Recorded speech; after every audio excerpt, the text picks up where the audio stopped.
자동차를 운전할 때에 저는요 거의 대부분 혼자 타고 다니지는 않고 아내와 함께 차를 타고 다니지요.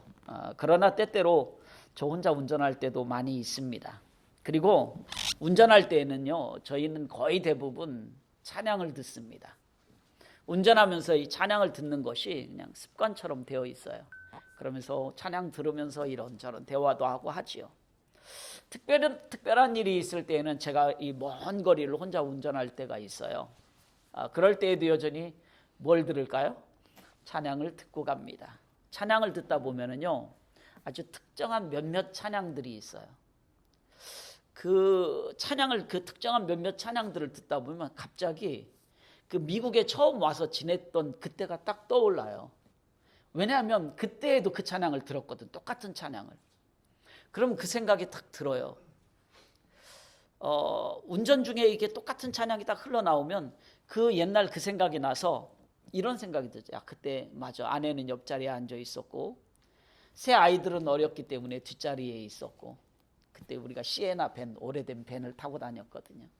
그 막내는 맨 뒤에 있었고 큰애 둘째는 중간 자리에 앉아 있었고 그리고 똑같은 찬양이 흘러나오고 해는 뉘엿뉘엿 치고 있고 운전할 수 있는 사람이 저밖에 없었으니까 피곤하지만 그래도 운전을 하는 그런 기억들이 이렇게 떠올라요. 그 시절을 생각해 보면 햇볕이 따뜻한 날도 있었어요. 그리고 비가 왔던 날도 있었고 천둥 번개가 치고 바람이 몹시 불던 날들도 있었어요. 밝고 환한 낮과 같은 그런 날도 있었지만 때로는 캄캄한 밤과 같은 그런 날들도 있었습니다. 그런 생각이 들 때면 어떻게 그 어려운 시절을 지내왔지? 그때 생각이 나는 거죠. 혼자 운전을 하고 가다 보면. 아마 이민자로서 미국에 오신 성도님들은 저와 같은 경험들이 다 있으실 겁니다. 그때 생각하면 그때 어떻게 지내왔지? 이런 생각들이 있을 거예요. 그때 혼자 운전하면서 제 마음과 입술에서는 이런 소리가 나와요. 맞아. 그래, 하나님이 지켜주셨어. 하나님이 도와주셨어. 하나님의 은혜로 지금까지 지내온 거야. 그리고 앞으로도 하나님의 은혜가 아니면 살아갈 방법이 없지. 이렇게 중얼거려요, 혼자. 맞아. 저의 인생길을 뒤돌아보면 모든 것이 하나님의 은혜였다라고 고백할 수밖에 없습니다. 그리고 그 은혜를 베풀어 주신 하나님께 감사할 수밖에 없다라는 걸 고백할 수밖에 없어요. 오늘 본문의 이 시편 138편, 이 138편은 다윗이 기록을 했는데요. 정확히 언제 기록했는지 알 수는 없어요. 그러나 시의 전체적인 내용을 볼 때에 주석가들마다 조금 차이는 있지만 대체적으로 다윗이 주변 나라들과 전쟁에서 승리한 후 그리고 그러므로 말미암아서 백성들이 평안한 삶을 누리고 있을 때 하나님께 감사하는 시를 지어서 하나님 앞에 드렸다라고 말하고 있어요. 그래서 이 시편은 오늘 본문 시편은 다윗이 나이가 많이 들어서 이제 노년이 되었어요. 노년이 들어서 지난 세월을 돌아보면서 삶의 순간순간마다 은혜를 베풀어 주시고 인도해 주신 하나님께 감사하고 찬양하는 시라고 볼 수가 있습니다. 다윗의 생애를 한번 생각해 보시기 바랍니다. 다윗의 생애는요, 그 역시 진짜 파란만장한 삶이었어요. 아주 오래전에 70년대에 80년대에 이민 오셨던 우리 이민자 되시는 우리 성도님들 진짜 파란만장한 삶이었을 거예요. 제가 아까 말씀드렸던 저보다 훨씬 더 힘들고 어려운 세월을 지나오셨을 거예요. 그런데 다윗도 그와 못지않게 파란만장한 인생을 살았다는 거예요. 젊을 때에는 대표적으로 어땠습니까? 사울 왕이 죽이려고 했기 때문에 그는 도망 다녀야 했어요. 왕이 된 후에는 어떻게 했습니까? 주변의 수많은 나라들과 전쟁을 하고 지냈어요. 나라가 어느 정도 안정이 되었을 때에 아들 압살롬 때문에 살기 위해서 도망가야 했어요. 아들이 죽이려고 해서 도망가야 했다니까요. 그런 다윗이 나이가 들어서 자신의 인생을 뒤돌아볼 때 참 힘들고 고된 인생이었다라는 생각이 들었을 거예요. 그러면서도 그는 모든 순간순간 하나님이 지켜주지 않았다라고 한다면 지금 자신이 왕의 자리에 있을 수 없다라고 고백하고 있는 거예요. 다윗은 하나님께서 베풀어 주신 은혜에 감사할 수밖에 없다라는 걸 고백하고 있는 거예요. 먼저 다윗은요, 고난 중에도 하나님 앞에 감사하고 있습니다. 우리 본문 시편 138편 1절 말씀을 함께 읽어봅니다. 내가 전심으로 주께 감사하며 신들 앞에서 주께 찬송하리이다. 아멘.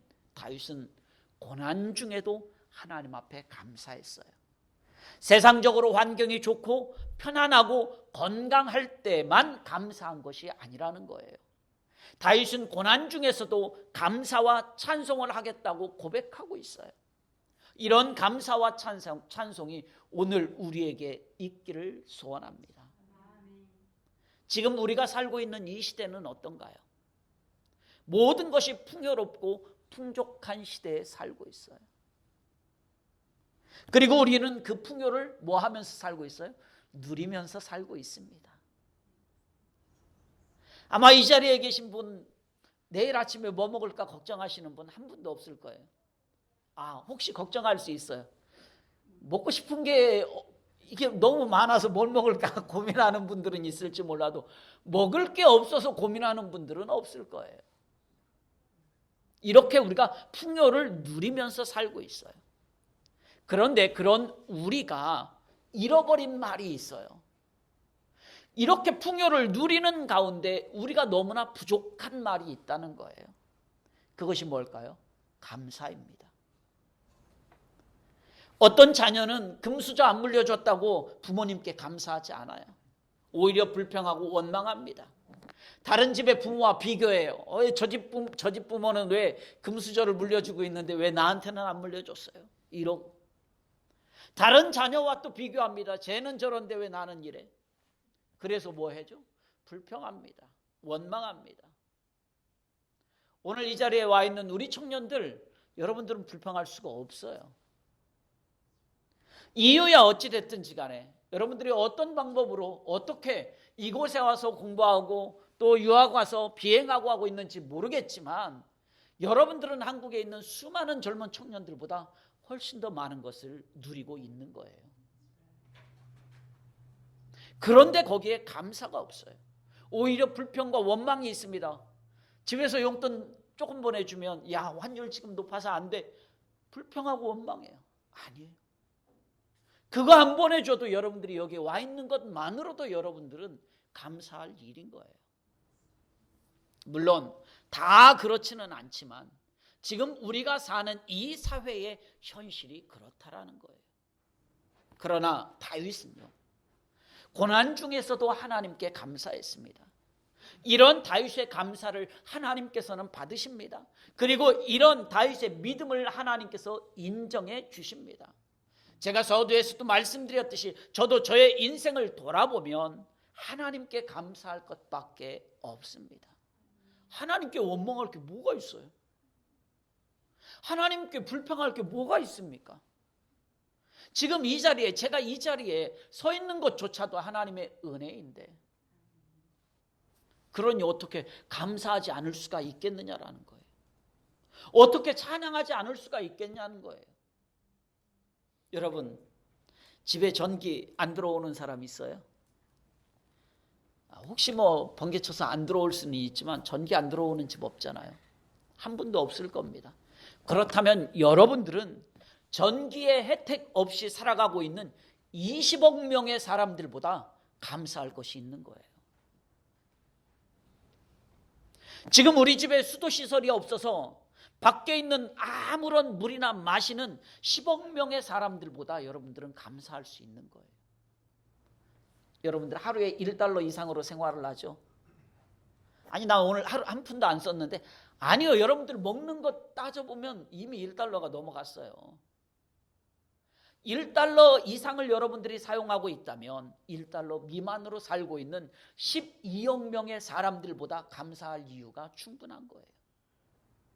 하루 한 끼라도 따뜻한 음식을 먹을 수 있다면 영양실조로 고통받고 있는 8억 명의 사람들보다 감사할 이유가 충분합니다. 그리고 오늘 건강한 모습으로 여러분 일어나서 교회에 왔잖아요.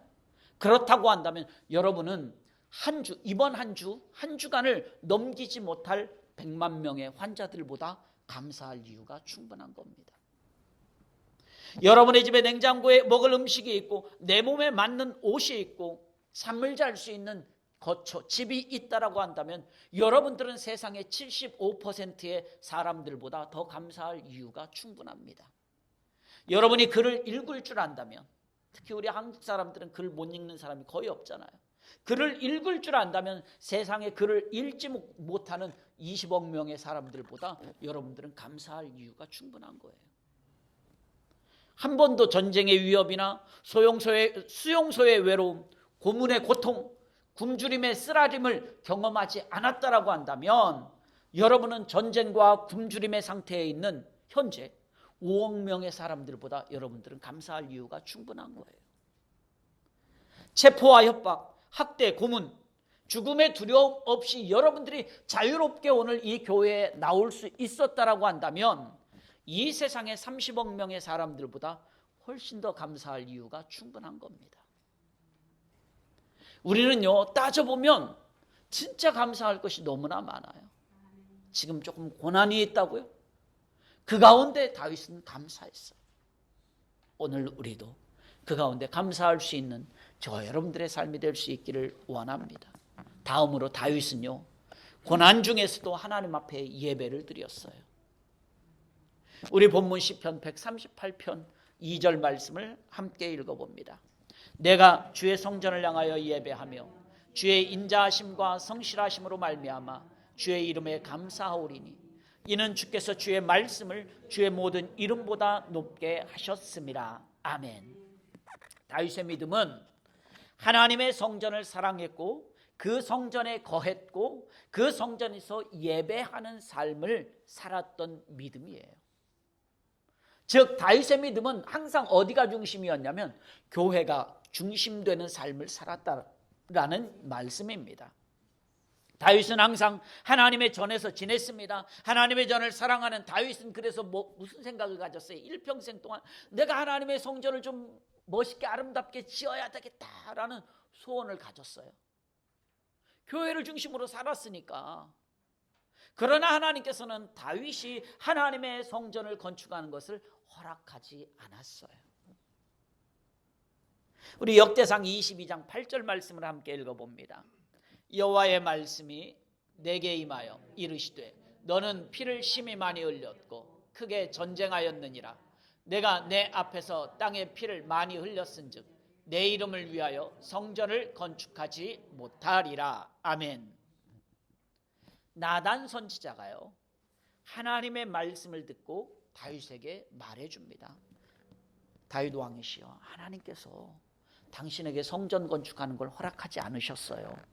왜냐하면 당신은 전쟁을 통해서 피를 너무 많이 흘렸기 때문에, 그래서 당신이 하나님의 성전을 짓는 것은 적합하지 않다고 말씀하셨어요 라고 나단 선지자를 통해서 말을 합니다.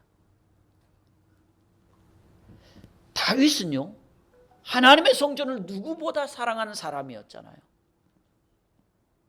아니, 하나님의 성전을 짓는 게 잘못된 일입니까?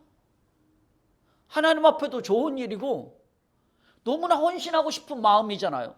봉사하고 싶은 마음이잖아요. 그런데 하나님이 그거 하지 말라는 거야.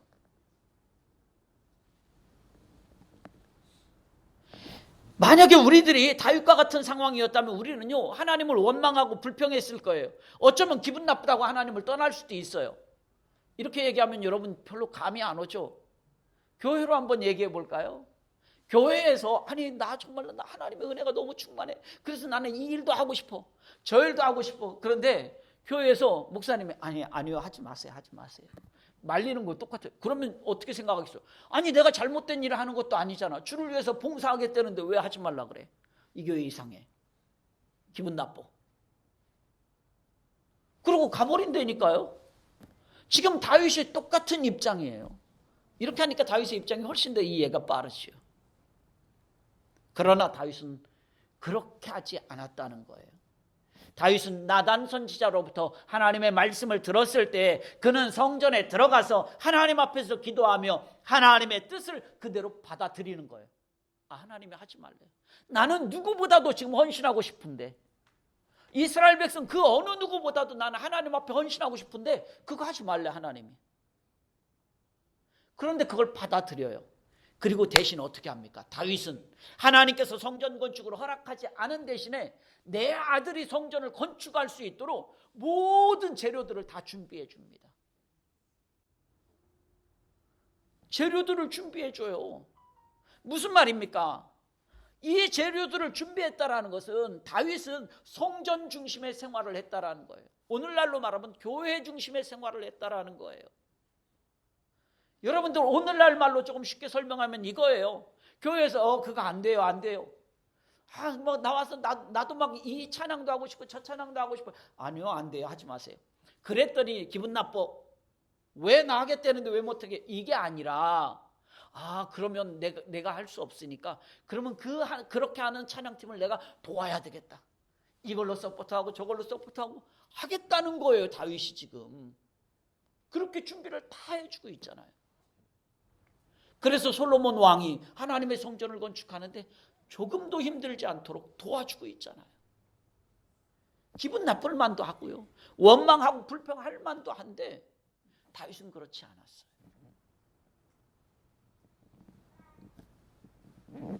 지금처럼 예배의 형태를 갖춘 성전은 다윗의 아들 솔로몬이 성전을 건축한 이후에부터 시작이 되었습니다.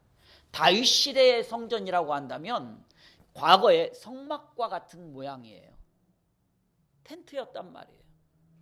그러니 얼마나 다윗 보기에도 그게 마음이 아팠겠어요. 거룩하신 하나님, 영원토록 영광과 존귀를 받으셔야 될 하나님이 계신 성전이 너무 초라한 거야. 자기가 살고 있는 왕궁보다 초라한 거야. 그래서 성전을 건축하기를 정말 소원했는데 하나님이 그래도 안 된다는 거예요. 여호와의 전은 하나님께 예배를 드리는 장소입니다. 그렇기 때문에 외적인 부분, 또 건물과 외형 중요해요. 필요해요. 맞아요. 그래서 다윗도 그렇게 하려고 했던 이유가 그래요. 그러나 더 중요한 것은 그 전에 하나님께서 친히 임재하셔야 한다는 것입니다. 하나님의 임재가 없는 성전은 단지 그냥 건물일 뿐인 거예요. 교회가 될 수가 없어요. 다윗은 어떤 상황을 만나도 하나님 전에 나가서 기도로 하나님의 뜻을 구했습니다. 찬양을 통해서 하나님께 경배했습니다. 다윗은 이처럼 하나님 앞에 예배하는 것을 더욱더 중요하게 여겼다라는 거예요. 그렇다면 오늘 우리는 어떻느냐라는 거예요. 오늘 우리는 예배에 얼마나 진심이냐 이거예요. 여러분들 오늘 이 시간 드리는 예배에 얼마나 진심이고 얼마나 집중하고 있습니까? 얼마나 나 자신을 열심을 내고 하나님 앞에 드리고 있느냐라는 거예요. 우리는요, 일상생활 속에서 아주 작은 일이, 조그만 어려운 일들이 생기면, 또는 마음이 상하는 일이 생기면 뭐부터 중단할까요? 하나님 앞에 예배 드리는 것부터 중단해요. 아니, 지금 이 상황에 예배는 무슨 예배예요? 너 같으면 지금 이런 상황 속에서 넌 찬양할 기분 나? 넌 이 상황에서 넌 지금 교회 가야 될 때야? 이렇게 얘기하는 게 얼마나 쉽느냐라는 거예요. 그렇잖아요. 대답 안 하셔도 돼요. 스스로에게 대답하시면 돼요. 조금만 어려운 일 생기면, 아니 지금 상황이 이런데 지금 교회 갈 때냐고. 우리는 너무나 쉽게 이런 말들을 한다 이거예요. 우리가 이렇게 예배에 얼마나 집중하고 있는지 우리는 돌아볼 수 있어야 돼요. 우리는 그래서 작은 시험만 와도 예배의 자리, 기도의 자리, 찬양의 자리에서 너무나 쉽게 떠나버립니다. 영적으로 손해나는 자리를 너무나 쉽게 이동하고 있다는 거예요. 말로만 힘들다, 어렵다, 기도의 제목이 있다 라고 말로만 하지 말고 하나님 앞에 나와서 예배하고 기도해야 하는데, 그렇게 하지 않고 우리는 말로만 걱정하고 염려하고 근심하고 있다는 거예요. 말로만 하고 있어요. 그건 누구나 다 할 수 있어요. 세상 사람들도 다 똑같이 하고 있어요. 말로만 똑같이 하고 있어요. 그러나 다윗은 어떻게 했습니까? 환경이 막히고 영적으로 답답할 때 여전히 그는 성전에 들어가서 하나님께 기도하고 찬양으로 예배를 드렸다라는 거예요. 하나님은 지금도요, 여전히 영과 진리로 예배하는 영적 예배자들을 찾고 있어요. 하나님은 참된 예배를 드리는 사람을 찾고 있다라는 거예요. 하나님 보시기에 참된 예배를 드리는 영적 예배자가 오늘 될 수 있기를 소원합니다. 지금 이 자리에 계신 저와 여러분들만이라도 좀 하나님이 찾으시는 예배의 주인공이 될 수 있기를 주님의 이름으로 축원합니다. 마지막으로 하나 더 말씀드립니다. 다윗은요, 고난 중에서도 구원하시는 하나님을 믿었어요. 우리 본문 시편 138편 7절 말씀을 함께 읽어봅니다.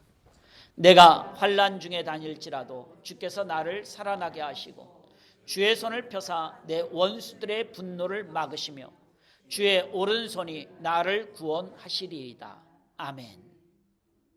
다윗은 뭐라고 말합니까? 환난 중에서도 하나님께서 나를 세워주셔, 어떤 어려움 속에서도 하나님이 나를 살려주셔, 고난 중에서도 하나님은 나를 구원해 주셔 라고 고백하고 있는 거예요. 다윗은 고난 중에서도 감사하는 믿음이 있다라고 한다면 내가 어떤 환경에 놓여 있어도 하나님은 나를 살려주실 거야 라고 믿었다는 거예요. 제가 말씀을 시작하면서 오늘 시편 말씀의 간단한 배경을 말씀을 드렸습니다. 이 시편은 다윗이 주변 국가들과 수많은 전쟁에서 이기고 난 뒤에 기록되었을 것이다 라고 말씀을 드렸습니다. 이처럼 다윗은 수많은 전쟁을 통해서 하나님께서 내 생명을 살려주셨어, 나를 구원해 주셨어 라는 것을 지금 고백하고 있는 거예요. 다윗은 고난 중에서도 살려주시고 구원하시는 하나님을 믿었다는 거예요. 야곱의 11번째 아들이 누구죠?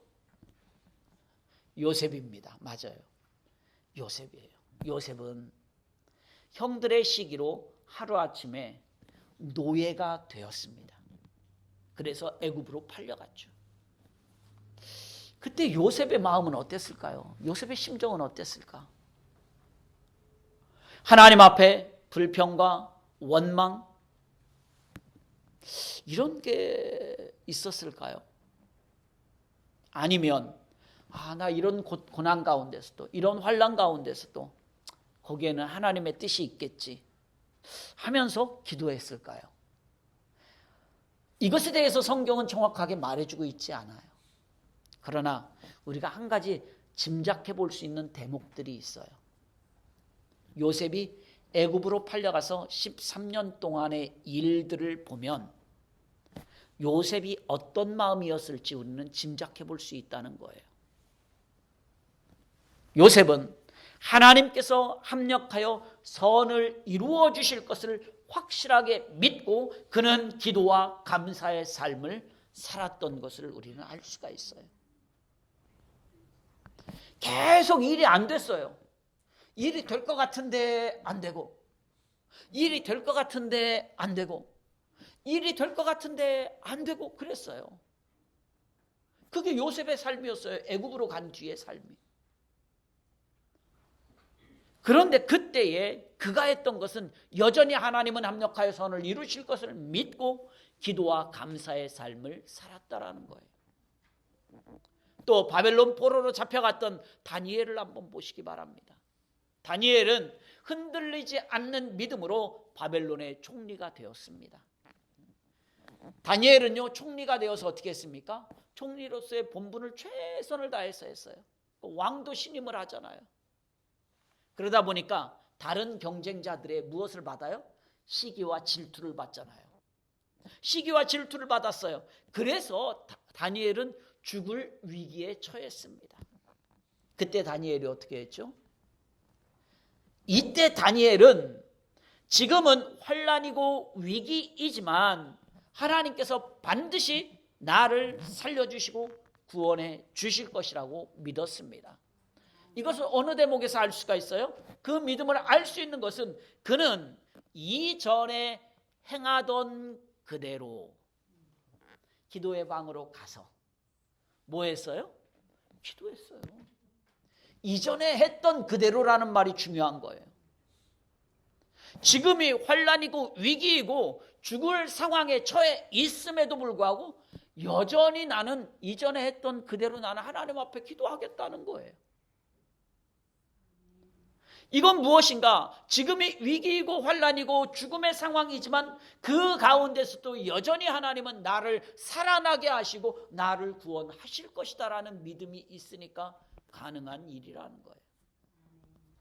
결국 어떻게 됩니까? 문제가 해결이 됩니다. 사자굴에서도 안전하게 살아나왔습니다. 구원을 받았어요.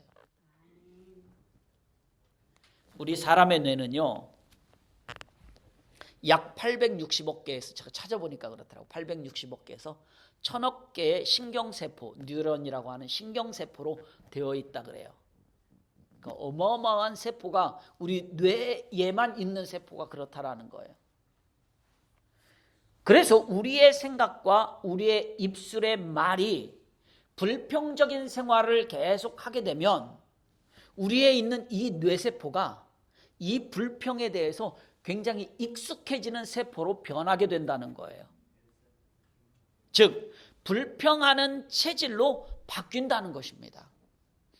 그래서 어떤 일이 생기면 우리 뇌가요 기가 막히게 불평거리를 찾아내는 세포로 딱 바뀌어버린다는 거예요. 그래서 어떻게 합니까? 다른 사람들은 전혀 생각지도 못한 불평거리가 이 사람에게서는 툭 나오는 거예요. 오야 신박하다. 나는 그 생각 전혀 안 해봤는데 어떻게 그렇게 생각할 수가 있지? 라고 생각한다는 거예요. 우리의 뇌가 그렇게 바뀐다는 거예요. 그러나 우리의 생각과 입술의 말이 하루하루 감사의 생활을 하면 우리의 뇌세포도 어떻게 될까요? 감사의 세포로 변하게 되는 거예요. 여러분, 우리가 감사를 어떻게 할 수가 있어요? 감사할 조건, 감사할 환경이 있으니까 감사할 수 있을까요? 아니에요. 감사하지 못하는 사람은요, 아무리 감사할 조건이 있고 아무리 감사할 환경이 돼도 그 가운데 그 사람의 뇌세포에서는 기가 막히게 뭘 찾아내요? 불평하는 걸 찾아내는 거예요. 남들은 다 감사하다고 하는데 혼자만 기가 막히게 찾아내. 여러분들 아마 생활하다 보면 그런 사람이 꼭 있을 거예요. 나는 전혀 그쪽으로 생각을 안 해봤는데 그 사람은 기가 막히게 그쪽으로 생각을 해내. 이야, 신기합니다. 이게 왜 그럴까요? 우리 뇌세포가 그렇게 변하기 때문이라는 거예요. 감사는요, 감사할 조건이나 환경이 있기 때문에 감사하는 것이 아니라 내가 그냥 감사하기 때문에 바뀌어져서 감사가 나오는 거예요. 그러니까 딴 사람들은 뭘 그게 감사할 일이야 라고 말해도 그 사람은 감사할 일인 거예요. 그게 되는 거예요. 그렇기 때문에 하나님께서 나를 살려주시고 나를 구원해 주신다는 이 확고한 믿음 안에서 우리는 감사할 수가 있는 것입니다. 말씀을 맺으려고 합니다. 사랑하는 성도 여러분, 오늘 본문 시편은요, 다윗이 고난 중에서도 하나님께 감사하는 감사의 시예요. 이처럼 다윗의 노년에 다윗은 감사의 시로 그가 하나님께 찬양을 할 수 있었던 것은 고난 중에서도 그가 감사의 삶을 살아왔었기 때문에 그래요. 그러니까 그의 뇌세포는 감사로 바뀌어진 거예요. 또한 다윗은요, 고난 중에서도 하나님께 예배드리는 삶을 살았기 때문에 그는 감사와 찬양을 할 수가 있었어요. 그리고 다윗은요, 고난 중에서도 그를 살려주시고 구원하시는 하나님을 믿었기 때문에 그는 감사와 찬양을 할 수가 있었습니다. 우리가 고난을 만난다고 할지라도요, 하나님께 감사하기로 결단할 수 있기를 소원합니다. 고난 중에서도 하나님의 약속의 말씀을 붙드시기를 소원합니다. 우리의 마음속에서 일어나고 있는 원망의 마음, 불평의 마음, 불신의 마음을 멈추고 그거 이제 멈추어 놓고 감사를 고백할 수 있기를 소원합니다. 이 한 주간도 다윗처럼 지금까지 살게 하신 그 하나님의 은혜에 감사하고, 여러분들을 지금까지 살게 하신 그 하나님께 감사하고, 고난 중에서도 하나님께 감사하는 그런 은혜의 삶이 다 되실 수 있기를 주님의 이름으로 축원합니다.